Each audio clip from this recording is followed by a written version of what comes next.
최민희 전 의원, 진수희 전 의원 두 분 어서 오십시오. 네, 안녕하세요. 네, 2박 3일 성과 어떻게 보세요? 먼저 보세요. 최민희 전 의원부터. 우선 내용상으로 남북 간에는 내용상 종전선언을 한 것과 같은 그런 합의들이 이루어진 것이 성과 같습니다. 군사 분야 남북 부분에서. 간에는 예. 군사 부분에서.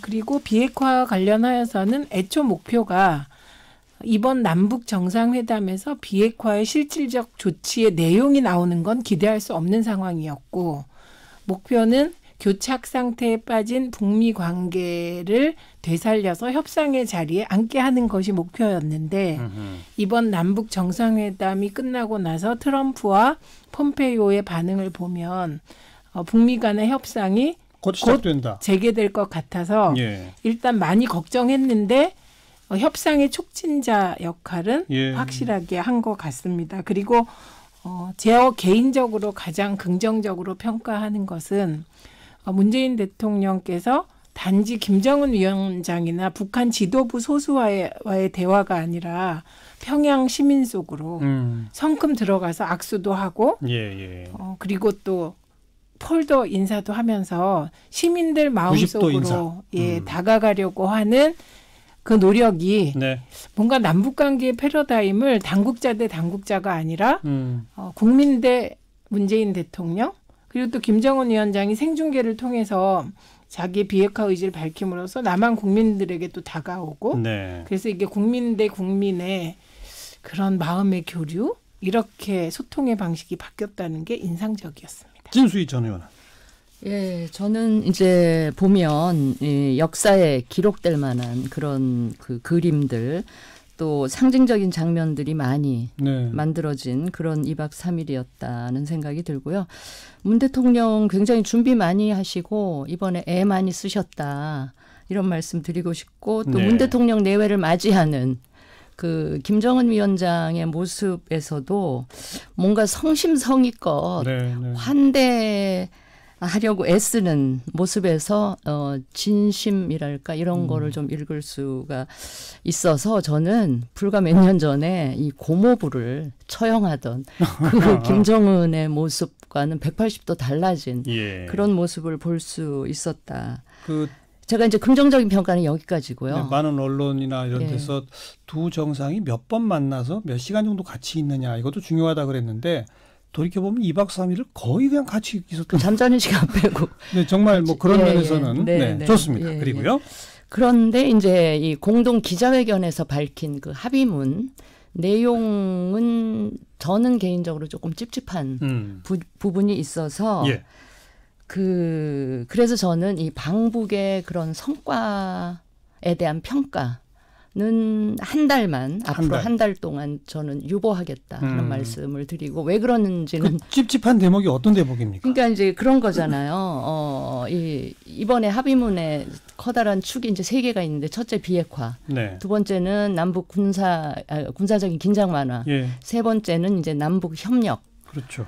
그런데 이제 이 비핵화를 놓고 봤을 때, 물론 아까 최 의원이 얘기하신 대로 이 두 분이 만나서 비핵화에 대해서 결론을 내는 건 아니잖아요. 또 다른 당사자가, 아주 중요한 당사자가 미국에 있기 때문에 그런 거를 다 인정을 하고, 비핵화라는 게 무슨 원샷으로 되는 게 아니고 굉장히 오랜 단계와 시간이 걸린다는 거 다 인정하고도, 비핵화 관련한 그 합의문의 내용은 조금 실망스러웠다. 왜냐하면 일단 다시 한번 미국이 상응하는 조치라는 이 조건을 달았고요. 영변 그 핵시설물을 폐기할 용의가 있다, 이렇게 얘기를 했단 말이에요. 그런데 우리는 잘 모르잖아요. 북한이 갖고 있는 핵시설이 영변 핵시설이 유일한 건지, 영변이 10개 중에 하나인지 100개 중에 하나인지 모르는 상황에서 있기 때문에, 그거보다는 설사 미국에 상응하는 조치를 조건으로 걸더라도 그러면 우리가 가진 리스트를 낼 용의가 있다. 요렇게까지 나가줬다라면 조금 더 신뢰가 쌓이지 않았을까 싶은데, 이제 그 이후에 공동기자회견 이후에 미국에서 날라온 이 트윗이나 트럼프의 트윗이나 이런 걸 보면 기자회견에서 그 다 밝히지 못한 뭔가 내용들이 네. 이제 미국에 전할 내용들이 있는 거 아닌가라는 기대가 또 있기 때문에 한 달 기다려보자. 예, 이 이후에 이제 유엔에 가서 트럼프 만나고 또 폼페이오 알겠어요. 하고 예, 그 이후에 진행되는 과정이 한 달 정도 있기 때문에 네.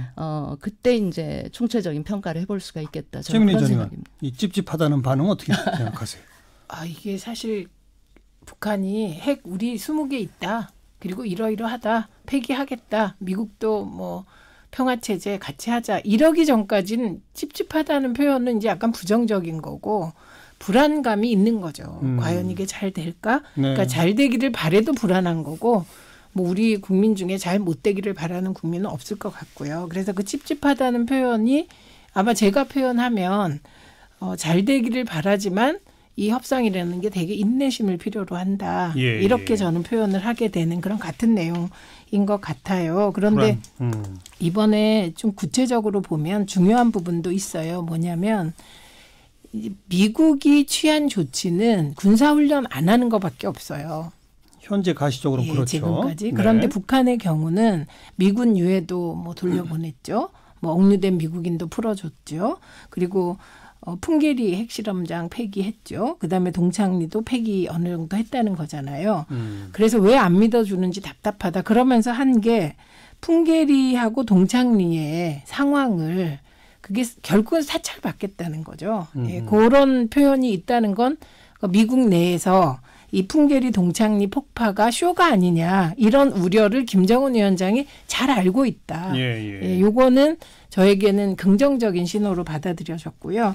그다음에 미국의 상응 조치의 내용에 대해서는 아까 문재인 대통령께서 대국민 보고하면서 메시지가 있지만 이 자리에서 밝힐 내용이 아니다라고 했기 때문에 그것도 지켜봐야 될 부분인 것 같고요. 만약에 미국이 상응 조치가 뭔가 있어서 영변 핵시설을 폐기하게 되면 그건 이제 플루토늄 재처리라든지 그 핵물질 생산이 불가능해지는 거니까 그렇게 나아가길 기대하는 쪽이죠. 불안한 마음은 있으나 예, 이게 잘 될까 잘 뭔가 돼야지. 있을 것 같고 기대해 보자. 근데 왜냐하면 그 비핵화 말고 또 두 가지 부분이 있잖아요. 군사 부문하고 협력. 군사 부문하고 협력 부분인데 이 군사 부문도 북핵이 건재한 이상에는 사실은 이 긴장 완화가 의미가 없잖아요. 그 무슨 실질적인 종전선언이라 그러는데 그것도 공연불이 될 위험도 있고요. 게다가 남북 간의 협력의 구체적인 합의사항 중에 상당수가 또 유엔의 대북 제재 결의 위반되는 부분도 있고 해서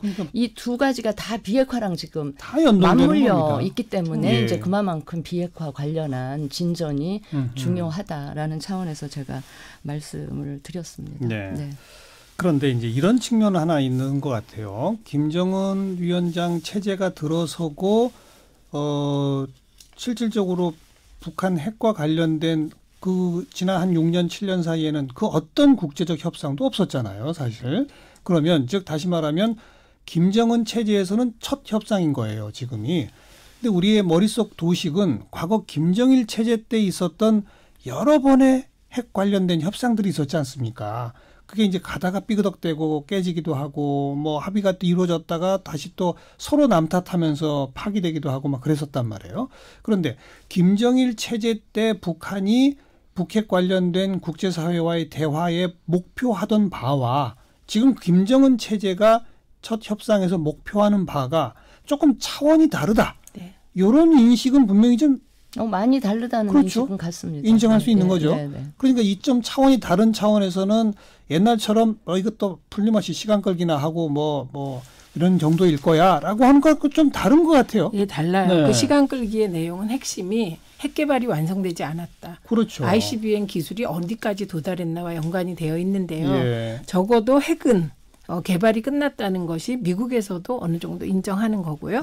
그다음에 ICBM이 과연 이게 재진입 기술이 어떻게 됐냐 그거는 모르겠으나 거의 완성 단계에 있다. 그렇기 때문에 시간 끌기를 할 필요는 없는 상황이 아닌가 이렇게 보여요. 그러면 핵 경제 병진 노선에서 핵 부분이 어느 정도 완성됐다는 걸 기초로 경제 쪽으로 가는 거고 그 부분에 있어서 이번에 좋은 시그널은 그 김정은 위원장이 자기들의 시설이 초라하다는 걸 인정하는 거 공개적으로. 이거는 그만큼 경제 개발의 절박함이 공유되어 있고 이걸 극복하겠다는 자신감이나 의지가 있지 않으면 안 되는 거거든요. 예. 그래서 정의용 실장도 얘기를 했듯이 어느 정도 공개할 수 없는 메시지, 북미 간의 뭔가 비핵화의 진전과 평화체제 진전을 가져올 메시지가 있지 않을까 싶습니다. 어떻게 보세요? 바로 지금 우리 최 의원님이 말씀하신 대로 시간 끌기 차원이라고 볼 수 없는 이유가 이제 이미 핵이 완성된, 더 이상 실험이 필요 없을 네. 정도로 완성됐다고 생각한다면 더더욱 이제 보수 진영에서는 그게 위험으로 느껴질 수가 있는 게 예. 그렇다면 이제 실험장을 폐기하는 거는 의미가 없지 않겠느냐. 기존에 있는 핵이 문제다. 핵탄두가 완성된 핵탄두가 얼마가 있으며 그 핵탄두들이 북한, 한반도 이외의 지역으로 반출되어 나오는 이 그림이 가시화되고 좀 담보되는 그 수준까지 가야만 예. 그 안심을 충분히 할 수 있지 않나. 그렇겠죠. 뭐 그런 그건 당연하죠. 근데 네. 그게 목표잖아요, 네. 지금. 근데 그 목표로 가는 게 어느 날 갑자기 없애자 이게 아니고 여기에 또 하나의 단어가 들어가야 되는 게 신뢰 구축이라는 단어입니다. 그러니까 네. 아까도 말씀하셨듯이 94년에 서울 불바다 발언 있고 난 이후에 그때 페리 프로세스가 이후에 나오고 네. 이게 클린턴 정부에서 거의 북미 수교 직전까지 갔었잖아요. 그러다가 정권이 바뀌면서 안 된. 그러니까 그 과정에 계속해서 등장하는 게 서로 믿지 못한다거든요. 그렇죠. 그래서 그런데 그럼 과연 북한하고 미국만 못 믿냐? 그게 아니고 남과 북도 못 믿는 거예요. 예. 그런데 이번에 문재인 대통령하고 김정은 위원장이 보여준 것은 그렇게 2박 3일 붙어 있었을 뿐만 아니고 서로 되게 진심으로 대하는 것이 생중계를 통해서 보여졌다는 게 굉장히 중요한 포인트거든요. 네. 그래서 남북 간의 신뢰 구축을 위해선 상당 부분 목표를 달성했다. 예, 이 부분이 중요한 것 같습니다. 이거는 제가 굉장히 소수 의견일 수도 있는데요. 네. 오히려 문재인 대통령과 김정은 위원장 이 두 사람 사이의 신뢰는 상당히 구축되어지는 것 같다라고 이렇게 평가를 해볼 수가 있는데 과연 김정은 위원장이 무슨 북한에서 최고 존엄이고 김정은 위원장이 마음 먹으면 다 할 수 있고 이런 것처럼 보이지만 이 특히 핵 문제에 관한 한 나는 북한 군부의 우리가 모르는 내부 저항이랄까 이런 것도 만만치 않지 않을까 싶어서 예. 왜 이제 그런 얘기하는 분도 있더라고요. 김정은 위원장이 그 어제에 있었던 소위 나중엔 배석자가 있는 걸로 알려졌지만 단독회담 끝나고 나와서 좀 표정이 조금 달랐다든가 문 대통령이랑 뭐 시선을 마주보지 못했다든가 이렇게 심리 분석가들이 또 그런 이야기를 하더라고요. 근데 그게 오늘 그 대국민 보고 이후에 기자가 좀 가벼운 질문으로 첫 질문을 제가 했는데 못 봐서. 예. 대답을 안 했어요. 그냥 넘어갔어요. 그게 이제 군부의 100% 지지를 얻어내지 못한 상태에서 김정은 위원장이 말하자면 이런 표현 써드릴지 모르겠어요. 약간 이렇게 배팅? 그래서 이 핵 문제나 그 북미 간의 협상이나 이런 전체적인 틀에서는 오히려 문재인 대통령하고는 교감하는 부분이나 신뢰나 이 방향성이 같을 수 있는데 혹여 북한 내부에 그런 미묘한 게 있지 않을까 이런 생각을 제가 그냥 개인적으로 해봤습니다. 우리나라에 더 많죠. 그런 거는 사실 북한, 한국, 미국 내부에 다 있죠. 다 있는데 그 난관들을 어떻게 극복하고 돌파해낼 수 있느냐. 이건 이제 지켜봐야 할 대목이다. 그러니까 제가 이게 단지 당국자 간의 회담이 아니라 서로의 국민의 마음속으로 다가가는 게 중요하다는 게 바로 이건데요. 공개된 프로세스가 중요한 것도 이런 거고요.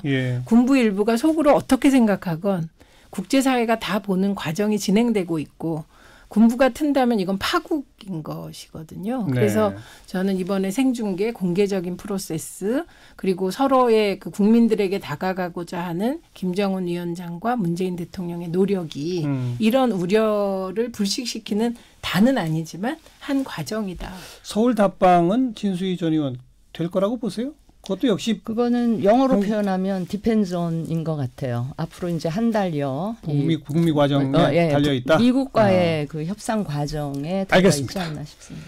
자, 요 얘기는 빼놓을 수가 없어서 여야 3당 대표들이 북한에 갔는데 안동춘 최고인민회의 부의장 만나는 자리에 이 말도 없이 안 가가지고 요 과정 그리고 그 다음날 김영남 상임위원장을 만난 과정 요건 어떻게 보시는지 진수희 전 의원. 예, 뭐 가기 전부터 들러리 논란이 있었던 탓이었겠죠. 우리 이해찬 대표나 같이 가신 분들이 의전이나 격에 대해서 신경을 좀 썼을 것 같아요.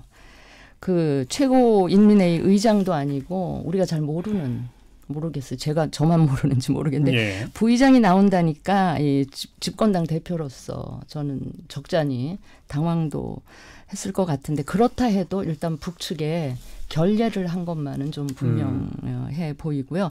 더욱이 그거를 이제 해명하는 과정에서 뭐 정권을 빼앗겨서 뭐 이런 표현을 한 거는 대단히 저는 부적절했었다. 그리고 저는 개인적으로 이해찬 대표가 하나만 바로 잡으면 해명 과정에 나온 발언은 아니고 그 다음 날 김영남 상임위원장을 만난 자리에서 해명 과정은 아닙니다. 의장하고 만난 과정에서 이야기하면서 그 전날 있었던 그거랑 이제 연결지어서 이렇게 얘기를 분석을 해보면 저는 개인적으로 좀 많이 실망을 했어요. 이해찬 대표가 오랫동안 민주화 투쟁을 해온 분이 이걸 그런 식으로 그 표현했다는 거는 상당히 비민주적인 그 언급이죠. 국민을 무시하는 듯한 그런 국민이 느낌도. 선택한 정권인데. 예. 그래서 그거는 국내에서 편한 사람들끼리 같은 당 내에서나 할 수 있는 얘기를 밖에 나가서 그렇게 했다는 거는 좀 대단히 부적절했다. 네. 저로서는 야당 입장에서는 매우 서운했다. 최민희 전 의원. 드립니다.